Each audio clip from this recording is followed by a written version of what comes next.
there, friends, and welcome to ReWoke, Rewriting Our Kids' Education Podcast. I am your host, Michelle Person, and friends, we are on a journey. We are rethinking, re-examining, and re-educating ourselves and our children. I was speaking with some friends the other day, and we were lamenting about how useless pre-calc was, but how during our senior year of high school, they had us little naive 17-year-olds thinking that functions and graphs held the key to a successful life. Well, I am here to tell you that over 25 years later, they absolutely do not. But do you want to know what we should have been learning about? Credit. What it is, how it works, and why we need it. My guest today, Rony Francios, calls himself a credit hero and works with individuals and small businesses as a financial literacy advocate, educating them on the ins and the outs of the credit industry. According to financial blogger and personal finance expert Aaron Lowry, your credit report and credit score are two of the most vital aspects of your financial health. How financially healthy are you? And oh yeah, are you woke?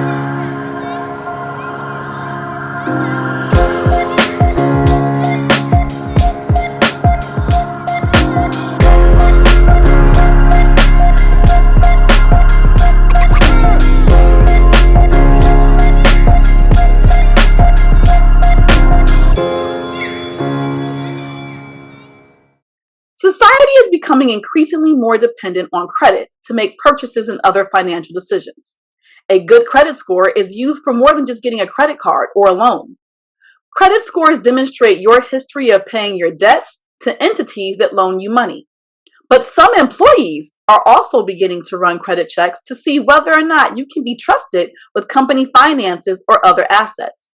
If you have a history of not being financially responsible, you may run into problems finding work. Before you can buy a house, mortgage lenders want to know that you won't default on your mortgage. If you don't have good credit, the lender will consider it too risky to give you a loan. And if you are approved for that loan, your credit affects your interest rate.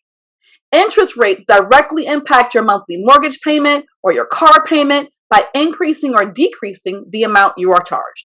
Low credit scores will cause a loan application to be disapproved or approved, but at a much higher interest rate. So if credit is so important, why aren't we taught more about it in school? What should we know? Where should we be looking? Our guest today is here to help us answer a few of those questions.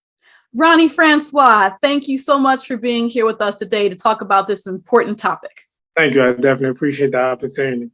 No problem.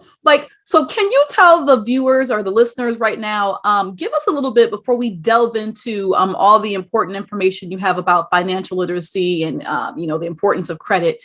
Tell the viewers, our listeners, why we should be listening to you.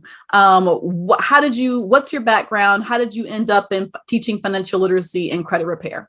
So I got in the financial services industry about 10 years ago. I did about 5 years in the life insurance industry. And, because I always wanted to make a difference. I always wanted to make a positive impact in my community throughout the United States. But I got to a point in my life where my credit was bad. It was so bad, I used to hope somebody would steal my identity. That's how bad it was. But, of course, that never happened. Because if your credit is bad, nobody's going to steal unless they just practicing. And I went through a lot of trials, a lot of errors. And I got to the point, I was like, you know what? I'm going to just sit back for 7 to 10 years because it has to fall off eventually. Mm-hmm. But then one thing I realized, while waiting on 7 to 10 years, that I was going to have to get somewhere to live. I was going to have to get a car. I was going to need credit along the way. Right. So there was no way of getting around it. And I'm like, well, I could just kind of, just live off the bare minimum. But then I realized that I had kids. And I'm like, well, me having bad credit will have a negative impact on my household, my kids, and my family. So I was like, let me get my act together. Let me do it for my kids. Let me do it for my family. Because that's what most responsible adults do, to have kids. But then when I found out there were just so many avenues about the credit industry. It was, because there's over 22 million people that do credit repair restoration, but I couldn't find the right one for me. And after a lot of trials, a lot of errors, a lot of mistakes, about 5 years of studying and researching, I was able to get the credit game. And once I got it down pat, I've just been helping people throughout the United States, friends, family, strangers, written multiple books, been multiple magazines, TV. I lost the count on podcasts, but the whole point is I just want to share the message with the people giving free books, free ebooks, free advice, free consultation, anywhere that can make a positive impact, I was willing to do because I know the importance of financial literacy. I love that. And then thank you so much for stopping by our podcast to educate our viewers. And so my question is, during all of this research, when you were at your lowest, and as you rebuild and as you've been helping everybody, what are the top 3 mistakes that you see clients make in regards to their credit? I think the first one is the first acknowledging that you have bad credit. Because most people just think if I don't talk about it, if I don't out of sight, out of mind, that it's just gonna go away, and it doesn't always happen like that. Mm-hmm. So first you have to admit that, hey, look, I need to take things seriously. I'm getting denied credit. I can't get my home. I can't live where I want to live. I can't eat what I want. I can't drive. So let me fix it. Mm-hmm. And the second thing is to actually pull your credit and look at it. So a lot of people don't really know exactly where to go. Most people go on Credit Karma, and Credit Karma is not always accurate. They use third-party companies, but they don't realize that you could, through the free annual creditreport.com, you can actually get a free copy of credit report, all 3 report once a year. Most people don't know that. So then you have to look at it. And the third thing is taking the necessary steps to fix the problem. Because first you have to acknowledge that you have credit issues. Second is to look at it.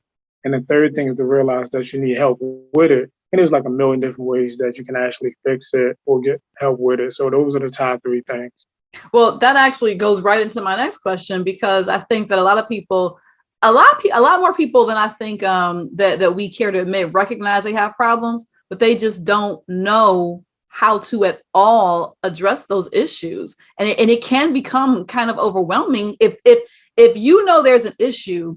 What I say a lot of times is, I have no problem solving a problem that I know the answer to. So, I'm an educator. So if you are going to come to me with a kid who is presenting with a behavioral challenge, and you say, Miss Person, hey, there's a kid in my class and I can't get them to sit still. I can workshop that problem because I know what the possible solutions are. I know what we can try. I have a whole arsenal in my tool belt that I can try to help you work through that problem.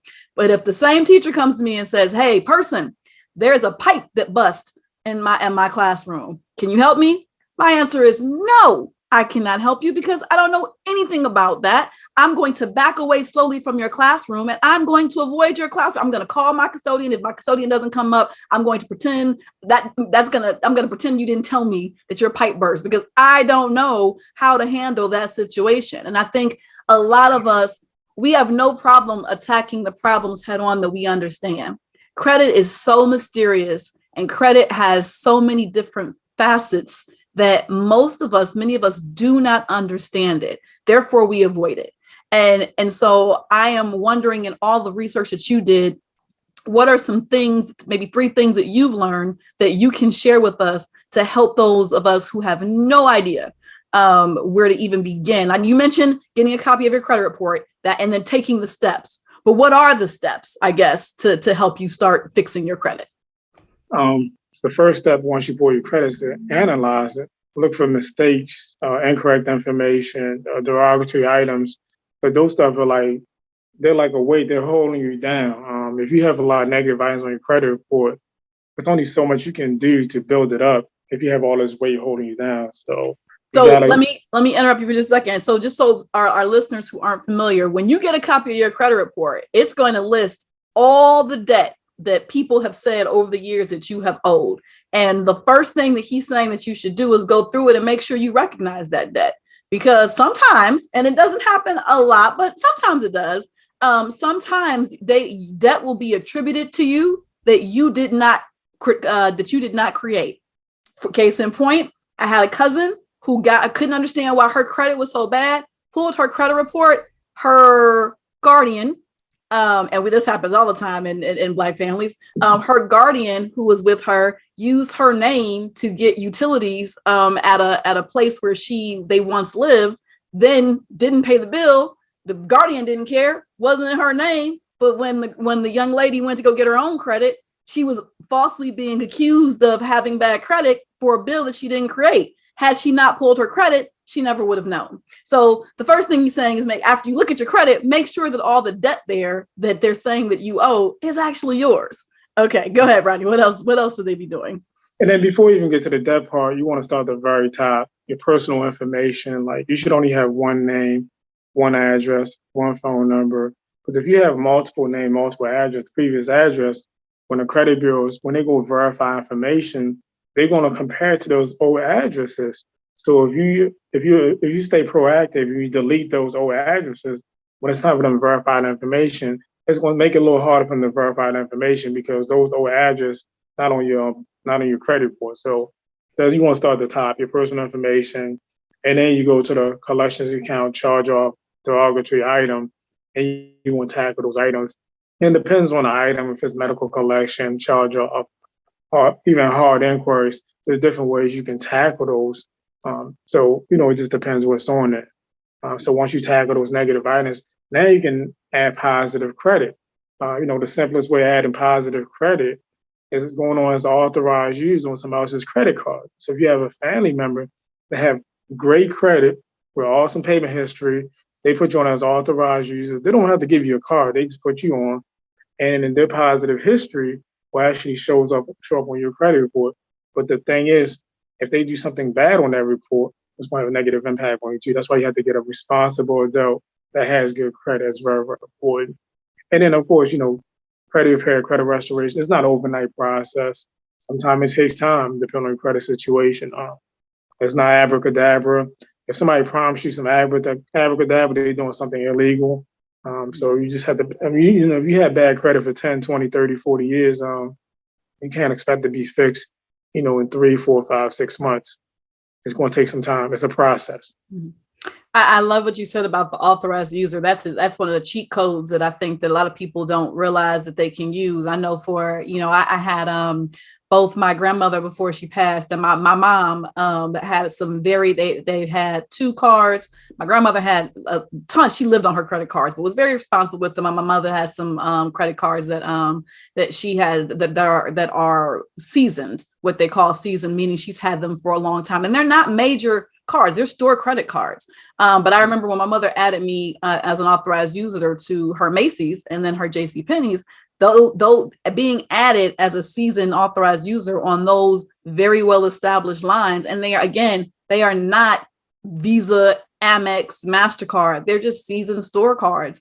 It did give my credit a boost. And that was just like, she was just tired of asking me when I would call her and say, "Mommy, can I have," and so she would just just go buy it yourself. And it was easier for her to just have me go to the store and pick out what I wanted. So that's what we actually did not even do it for the purposes of being an authorized user and improving my credit. She just got tired of me calling her saying, "Can I have?" And so the lucky for me, the extra bump I got on my credit was definitely well worth it and well appreciated. So thanks, Mommy.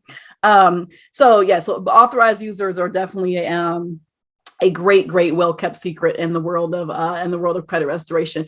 You spoke a little bit about the time that it takes and the misconception that people think that they can fix their credit overnight.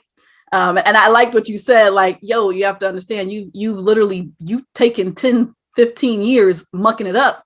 I can't fix it for you overnight. So can you talk a little bit about what should people expect in terms of how long it takes and how much they should expect to spend it, or should they expect to spend it? Is this something that they can do on their own, or is this something that they should be employing the assistance of a credit repair hero like yourself? So there's a lot of things you can do on your own if you have the knowledge and the tools to do it. So if somebody has the knowledge and the tools to do it, I would encourage them to do it. But if you don't know the laws from the Fair Credit Reporting Act, the do's and the don'ts, because most consumers don't know their rights. Most people have never heard of FCRA before, Fair Credit Reporting Act, so they probably don't know the rules and the laws. And that's how my team, we're able to get negative items off your credit report. We do a thing called a factual dispute. We look at the negative items on your credit report, and we take the law that they're violating, and we're able to put a letter together for you for the dispute process to get started. So, we have a monthly plan available, because some people like the monthly plan. And then we also have this other package where you pay a certain fee up front, and then we pull your credit, we analyze it line by line, and then we put a package tailored just for your need. And then so it's kind of like, there is some stuff that you have to do on your end, because just attacking just the negative item off your credit report, as one step, but also, again, updating your personal information, putting a freeze on a secondary credit reporting agency, adding positive credit. And, it's like 4 or 5 pieces that you have to do to make it work. So again, it's not an overnight process. And it really depends on the credit bureaus too, because they have 30, 45 days to respond when you dispute an item. And sometimes they do it within a couple of weeks, and sometimes they take the whole 45 days. So again, that can take a little time too. So what if someone was saying, "Oh my gosh, my credit score is a 625, and my realtor told me I need to be at a 710 in order to be able to get this house. I need to get a loan, and I need a 710." If someone needed to gain, I don't know, 60, 70 points on their credit score. I know it's a case by case basis, but ballpark in it. What can people reasonably expect? How much time should they reasonably expect for it to take to be able to boost your credit score? All right. So in a perfect world, it could take, 30 to 90 days to see some type of results, depending on the credit situation. And then they could be with us like 6 months to a year. Again, depending on the credit situation. But let's just say somebody coming to me, they don't have no negative items on a credit report. Maybe they got just a few hard inquiries. We could tackle those hard inquiries. They could probably come off within a few days, maybe like a couple of weeks. I could send them some trade lines. They could put them trade lines. The authorized user, in a situation like that, isolated situation like that, they could probably see the score go up where it needs to be in like 45 days, maybe less. Again, it just depends. Because what really matters, like, if you have a lot of derogatory items on your credit report, so the less negative items you have on your credit report, the easier it is to build it up. Because if you have negative items, the first thing is to get those negative items off. And sometimes that can be a little tedious. Sometimes stuff come off the first round. Sometimes you have to dispute them 2 times, sometimes 3 times. It really depends. Again, that's why the factual dispute is so important, because we're actually taking laws that's on the books and we tell them which law they're violating. And then if they don't respond back within 45 days, they would say, "Hey, look, you got to remove this negative items because you did not respond in that amount of time." Then if they refuse, then we go over top of them and, go after them for the violation. So it just depends, because there's a couple different avenues. There's a couple different ways it can go, depending on the credit situation. So for smaller issues, as early as 45 days, if something simple, like just removing something that's impactful, and, up to 90 days to maybe 6 months, even beyond that, if it's some really hard stuff that you have to get off. So I think that's, would you say that's fair? So, a fair. Yeah. So the 45 days was a scenario like if they just had like some hard inquiries, that was like the simplest, like they applied for a credit card, they didn't get approved. Or maybe they went to the dealership, they ran the credit like 20 times, something like that. Because those hard inquiries, they're not impossible to get off, but they can come off pretty easily if you know the right method. And then adding a positive credit. Because when you add a trade line, sometimes it could take 30, 45 days for that trade line to actually start reporting on your credit report. So what I'm hearing, just like me family, is you need to start looking at your credit probably 3 to 6 months before you decide you want to make a big purchase, because it's going to take you a little bit of time to make sure that everything is in order. So I hope that that's what you guys are reading in between the lines here. Like, this is not an overnight process. Unfortunately, and we have to do that because no one teaches us this stuff in school. So again, we're here on ReWoke, which is rewriting our kids' education, and the reason I brought you on is because I wanted to talk about good grief. Like what should we be talking to our children about in terms of financial literacy and credit, so that when they walk into the dealership, and you talk about this, Rony has a book, and we're going to drop some information about one of his ebook, and he describes in his ebook, walking into the dealership and being excited because he knows what car he wants. He's done the homework. He has picked out the model. He knows how much it costs. He has figured it all out. And he walks into the dealership and he can't get the car. And he can't get the car because his credit is messed up, and nobody ever explained to him how much of an impact not having the right kind of credit was going to have on him being able to get the car that he wanted. And so my question is, how many of our kids are going to go through that very same exact thing? They know what they want. They've done the research. They've made sure they have the money in savings so that they can put a down payment on. They know that they can afford it. and they walk into the loan office, or go to the finance people, and and all of a sudden they're like, what's a credit report? What do you mean I can't get it? What do you mean my interest rate is not the advertised 0.5% and it's like 12.9? What do you mean that I need a co-signer? Like what do we do? How do we begin teaching our children? How early should we be talking to them, and what should we be talking to them about? So when my son, because I got two amazing kids, my princess, she's 16, the young prince, he's 12. So I started talking to him about credit at a very young age. When my son, when he was 9 years old, we used to go to the neighborhood apartment complex. Of course, it's pre-COVID, of course. We would talk to people about credit, knock on his doors, give him flyers. So he was already engaged at a very young age. And then when I wrote my first book, Break the Cycle, Don't Deliver Bad Credit, he read a couple chapters and he thought it made sense.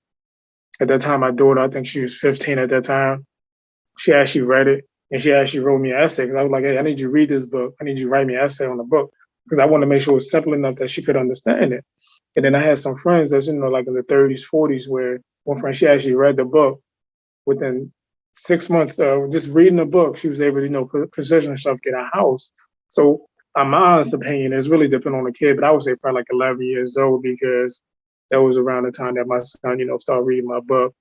And another thing that's important, sometimes as parents, we'll tell our kids to do something, but we won't explain to them why. Say me, for example, like when I was younger, I give credit to my older brother. He used to always say, like, you have to pay your bills on time. You have to pay your bills on time. But he never say, hey, look, paying your bills on time is 35% of your credit score. Maybe he didn't tell me that because he didn't know. But if he had broke it down to me like that, I'm like, oh, 35%, that's a nice big chunk. Now I know why I have to pay my bills on time. So if we explain to them why they should do it and the benefit of it, it'll make it a little easier for them to understand. Because with kids, they might not always do what you say, but they're always watching what you do. And sometimes if you just take the time just to break it down to them, that will make it really, really simple. And of course, credit, something that's boring. It's not fun. Nobody likes to talk about it, but you have to, as parents, we have a gift that we understand our kids, so we know how to deliver information to them in a way they understand it. So just make it part of the daily conversation, just going to the park, going to the library, just ask them, count stuff, giving to them in their allowance, but you have to make it part of the daily conversation. And I think that's the thing a lot of parents not doing.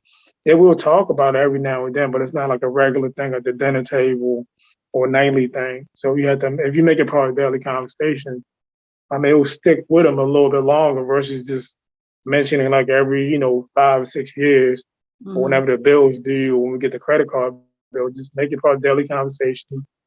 They're probably not going to retain everything, but they'll remember the meat and potatoes when it comes to making those decisions as they get older. I love what you said, like starting young. I love that, because I think a lot of people don't give 11, 12-year-olds credit, you know what I mean? But when you, that's middle school, and middle school is when you are beginning to understand the world and your place in the world, and you're beginning to think critically. And so I think that 11, 12, 13 years old is a perfect time to start explaining to a child how the world works. And the other thing that I love that you said is, and take the time to explain the why. My mother is similar to your brother. Would always make sure, she was really big on, I always pay my bills on time. 100% came from her, watching her make sure that she would pay her bills on time. And, she would freak out if she thought that she couldn't. Like, it was a big deal, but I never understood why. And maybe, and like you said, maybe your brother couldn't exactly articulate that it was because if you don't, it will affect your ability to get credit in the future, and by 30, it will affect your credit score by 35%. Guarantee she didn't know that. She might not know that right now. I'm gonna have to call her after I get done recording this. But like, I think that those are the types of explaining the why, and also talking to them young. I think both of those are very, very important things that we can do to help begin these very important conversations. Do you have any other resources or classes or books that you recommend that parents use to talk to their children about credit and the importance of financial literacy? I would recommend they can always get one of my books. I said the first one, because it's called Break the Cycle, You Don't Have to Live with Bad Credit, because I felt like when it got to me, it was my turn to break the cycle. It was my turn to break that generational curse. So get that book. It's about 90 pages, maybe about like 30, 35 pages of like just meat and potato about credit. And that way they can break it down to the kids. they can tell them the 5 components that make up your credit score.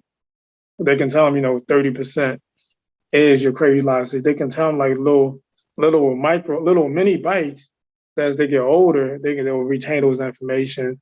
And also my second book, The 10 Credit Commandment, which my two kids are contributing author in that book. Both of those books are very, very informational. Again, some parents have kids that are like little baby geniuses. They might have a 4-year-old that can comprehend a book like that. I mean, I don't know.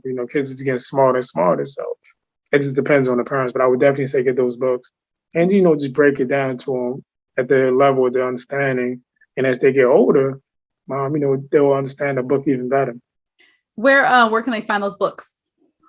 Both of my books on Amazon. And then also the ebook is also available too. So what I would do for you for one of your guests, whoever you select, I would actually have my assistants send them a free autographed copy of any one of the books that they choose. Okay. Give us the names of the two financial books again, so they can so we can link them in the show notes. Break the Cycle. You don't have to live with bad credit. And then the second book is called The 10 Credit Commandments. And then, awesome. They can look at all my books about my name, Rony Francios. Okay. It's very, very important. Awesome. Thank you. Rony, I want to thank you so much today for coming by and talking to us and giving us this information about the importance of credit and starting talking to our kids when they're young. I know I got a lot out of it, and I hope that our listeners did too. Thank you so much for coming today. Well, thank you. I definitely appreciate the opportunity. Get a copy of your credit score. Check it for errors. Start talking to your kids young, 11, 12, 13. Explain how credit works and how they can make sure theirs is strong when the time comes. Together, we can make sure that our kids are better prepared financially than we were and that they have all the tools at their disposal to build a better tomorrow. Thank you again to our guest, Rony Francios, and thank you for listening. Show notes and resources and the things we discussed are available on our website at www.justlikemepresents.com. Share this podcast with other parents and educators in your circle, and make sure you subscribe so you never miss an episode. If you like what you heard, leave us a review. Reviews help others discover our show and begin their woke journey. Have a great week, and remember, if our children can see it, they can achieve it.